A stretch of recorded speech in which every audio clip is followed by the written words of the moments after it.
Tourism হবে স্থানীয় জনগোষ্ঠী কেন্দ্রিক। আপনি ওখানে থাকেন, আপনার 2টা ঘর আছে, দরকার হলে সরকার সহায়তা দিয়ে আরেকটা ঘর আপনাকে তুলে দেবে। পর্যটকেরা স্থানীয় মানুষদের সাথে থেকে তাদের জীবন ধারণ কেমন সেটা দেখবে এবং প্রকৃতিকে উপভোগ করবে।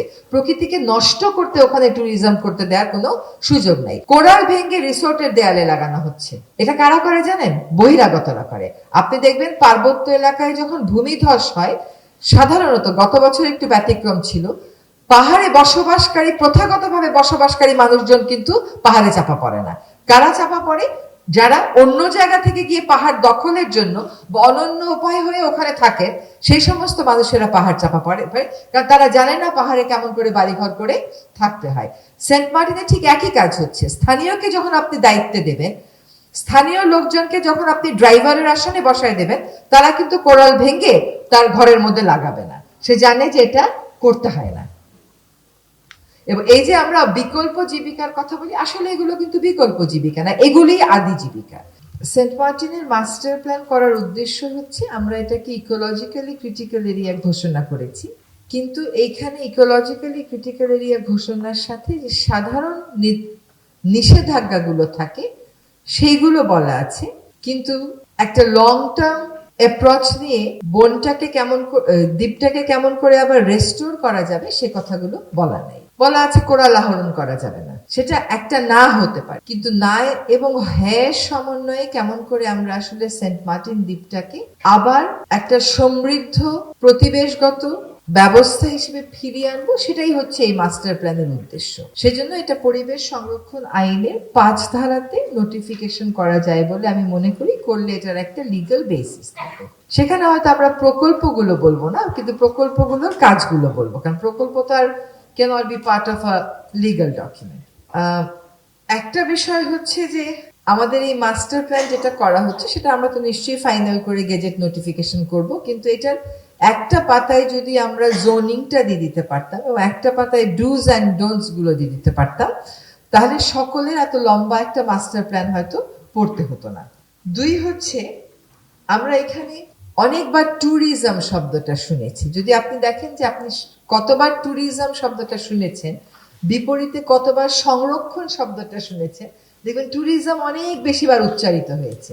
তার মানে মাস্টার প্ল্যান যারা করেছেন তারাও একটা মনস্তাত্ত্বিক চাপে ছিলেন যে এই দ্বীপটাকে ট্যুরিজমের একটা জায়গা হিসেবে আমাদেরকে চিহ্নিত করতে হবে। বাস্তবতা কিন্তু মোটেও তা নয়। আপনি যদি বিদেশে যান, যেখানে এইরকম দ্বীপ অনেকগুলো আছে, আমাদের তো এরকম দ্বীপ আর একটাও নাই, এটাই শুধুমাত্র আছে, সেখানে দেখবেন দ্বীপগুলোতে ট্যুরিজম করে কিন্তু রাতে থাকার অনুমতি দেওয়া হয় না।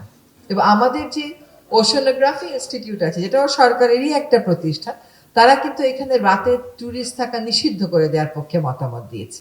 সেটা আমি মনে করি এই মাস্টার প্ল্যান যারা করেছেন তারা একটু বিবেচনায় আনবেন।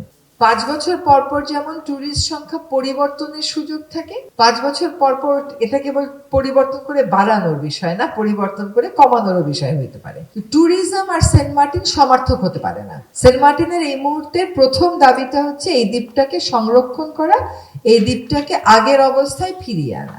একই সাথে এই দ্বীপে যারা বসবাসকারী আছেন তাদের জন্য সুযোগ সৃষ্টি করা।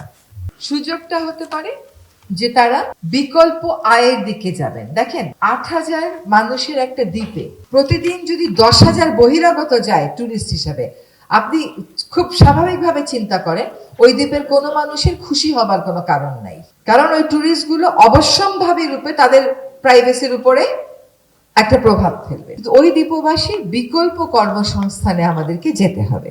সেই বিকল্প কর্মসংস্থানের মধ্যে কৃষি মন্ত্রণালয়, মৎস্য মন্ত্রণালয়, তাদের ভূমিকা আছে। তেমনি ভাবে হস্তশিল্প তৈরির ব্যাপার আছে, শুটকি করে বিক্রির ব্যাপার আছে, মাছ ধরার ব্যাপার আছে, এমনকি ট্যুরিজম ইজ অ্যান অপশন।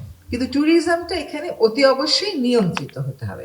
আমার প্রধান উদ্দেশ্যটা হচ্ছে, আমার বলতে আমি বাংলাদেশ সরকারের কথা বলছি, সেন্ট মার্টিন দ্বীপটাকে ফিরিয়ে আনা। যে দ্বীপটা ছিল, যে দ্বীপের সমৃদ্ধ জীববৈচিত্র্য হারিয়ে গেছে, সেই সমৃদ্ধ জীববৈচিত্র্য ফিরিয়ে আনা।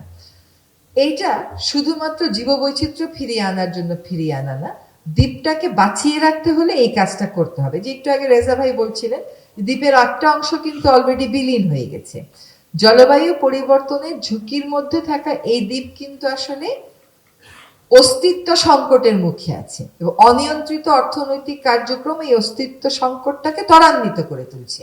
এইটাকে আমাদের স্লো ডাউন করে দিতে হবে এবং দ্বীপটাকে যতটুকুন পারি আমাদের প্রোটেকশনের দিকে এগোতে হবে। দ্বীপ বাঁচলে সবচেয়ে বেশি লাভবান কারা হবে? দ্বীপের মানুষেরা আর দ্বীপের জীববৈচিত্র্য।